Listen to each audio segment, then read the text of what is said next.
It's been 7 long years since we first saw The Last Guardian at E3 2009, but we're finally here. Originally meant for the PlayStation 3, Team Ico's first game since the beloved Shadow of the Colossus has more than a whole generation of hype behind it. Considering how long it's been since the game was revealed, you might want to know what's changed since the debut. The Last Guardian is out for PS4 on December 6th, and here's everything you need to know before you go out and buy it. Most of what people know about The Last Guardian is its troubled development. The game has been delayed, disappeared, reportedly cancelled, resurrected more times than we can count. During all that, Team Ico and Sony have managed to keep the game mostly under wraps, but we do have some information about what to expect. For starters, The Last Guardian is an action-adventure game with an emphasis on platforming, and probably feels, plus bonding with an AI-controlled partner, the griffin-like creature known as Trico. The game was also developed by Team Ico. You might not know them because the last real game they developed was way back in 2006. However, Shadow of the Colossus and Ico are considered to be some of the best games on the PlayStation 2. As far as the game's story, it's presented as a flashback told by an old man about a mysterious creature he once knew in his youth. That would be the aforementioned Trico, the Last Guardian's most iconic figure since it was announced. The game opens up with the young boy kidnapped and trapped in a castle.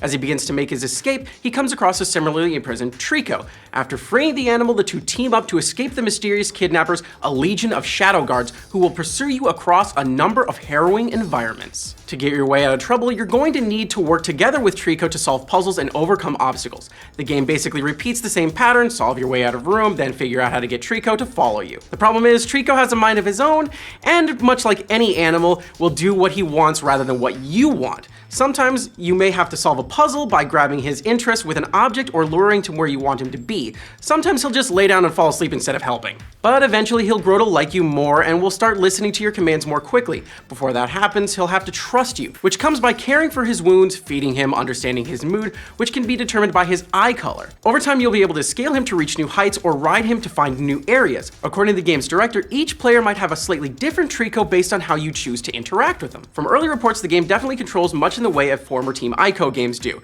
something you might find comfortable if you've played either of them, or something you might feel dated if you haven't. Keep in mind that it's leapfrogged a generation at this point. The game is also described as having a rock, paper, scissors relationship with the boy, Trico, and the shadow guards trying to catch you. At times, you'll need to protect Trico from them, and at other times, he'll be the one protecting you. While you don't have any equipable weapons, the boy does have access to a mirrored shield at some point. Trico also is able to shoot lightning from its tail, so you'll be able to use 2 of those in conjunction for some of the world's puzzles. We actually don't know much else about what to expect from the game. We've only really been able to see a slice of gameplay from the single area of the game, referred to as the Den of Beasts. And from other clips we've seen and hints from the game's director, Fumito Ueda, it looks like we can maybe expect other monsters to appear as well. Others who have a bit more hands-on time with early copies say it's mostly linear, similar to Ico, although it does have a couple more slightly open areas, similar to Shadow of the Colossus. And like those titles, you shouldn't expect The Last Guardian to have necessarily a clear ending.